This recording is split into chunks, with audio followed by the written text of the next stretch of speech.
Dobrodošli ovaj put u moju kuhinju. Ukoliko ste ljubitelji kokos kocki, a želite posnu varijantu kolača ili pak jednostavno brinete o zdravlju i ne želite dodatno unošenje šećera i brašna, danas vam donosim jedan fantastičan recept da napravite posne kokos kuglice. Skuvaju se za svega 2-3 minuta, fil napravite za 10 minuta, no što je najbitnije možete ih odmah koristiti. Jedan prelep recept, a na ovaj recept još možete dodati razne varijacije punjenja. Ukoliko i nije post, a ukoliko je post možete dodati neki lešnik, badem, kikiriki unutra, ali sve u svemu ukus ovih kuglica je zaista fantastičan. Prijatno!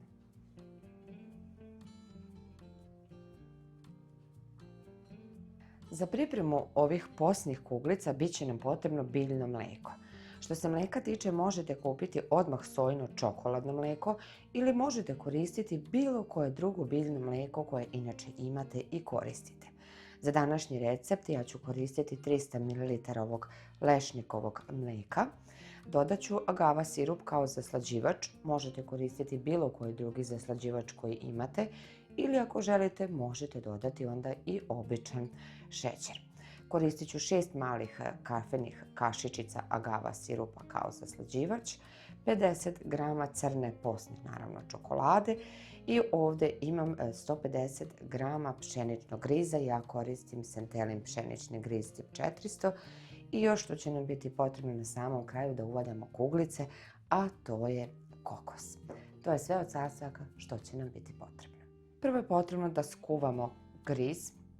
U šerpu ću dodati mlijeko i stavit ću na ringlu da proključa. Mlijeko sam stavljala na neku srednju temperaturu da proključa i sada ću dodati kao zaslađivač, kao što sam rekla, agava sirup. Možete dodati bilo koji drugi po vašem izboru. Možete dodati isprva vrlo malo, a kada pripremite smesu probati, ukoliko je potrebno uvek možete došećeriti ukoliko koristite ovakvu vrstu zaslađivača. Ja ću staviti 6 ovako kašičica agava sirupa odmah u mlijeko još dok nije proključalo.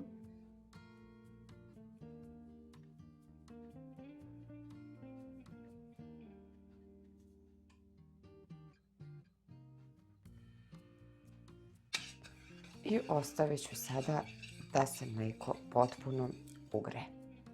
U proključalo mlijeko postepeno dodavati griz i neprestano mutiti i jednostavno skuvati griz na potpuno isti način kao i kada kuvate klasično griz.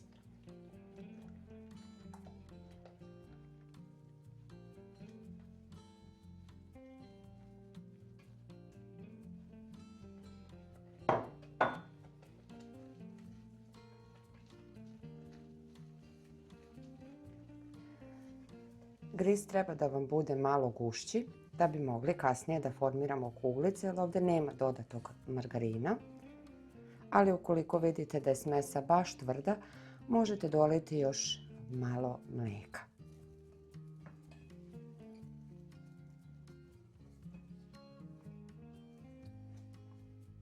Dubina smesa treba da bude ovako gusta ili ipak treba da formiramo kuglice, znači nije gustinom kao kada pravite običan griz. Istopila sam crnu čokoladu i sada ću preliti preko i možete ovo sada, ukoliko vam je teško ručno, da izmješate i mikserom ili jednostavno malo da se potrudite da sve ovo sjedinite, iako je smesa, kao što vidite, dosta čvrsta.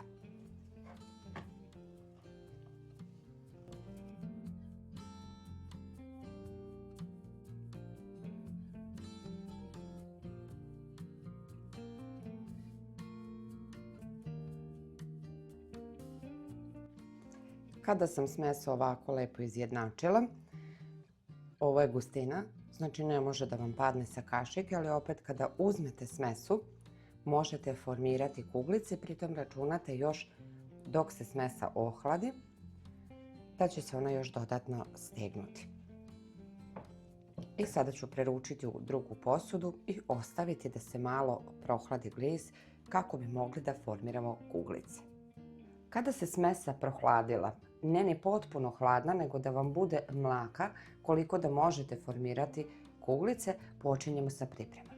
Ovdje sam još dodatno istopila oko 100 grama crne čokolade ili neke druge posne čokolade i koristit ćemo malo sitnog kokosa. Možete vaditi rukom ili kafenom kašičicom da pravite poprilično iste veličine kuglice, možete čak manje ili veće po izboru. I jednostavno ovako kroz dlanove formirati loptice. Vrlo brzo, vrlo jednostavno. Možete odmah čokolada, kokos pa na tacnu, a možete prvo napraviti kuglice i onda kasnije samo sve u čokoladu. Kako vam je lakše.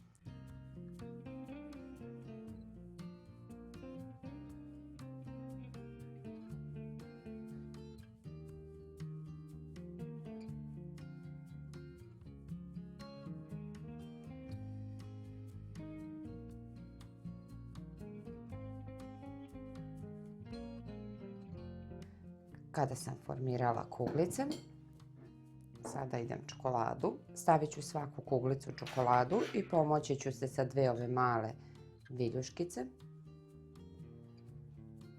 i kratko ostaviti da se višak čokolade ocedi, a potom i uvaljati u kokos. Prebacite i samo ovako okrenete.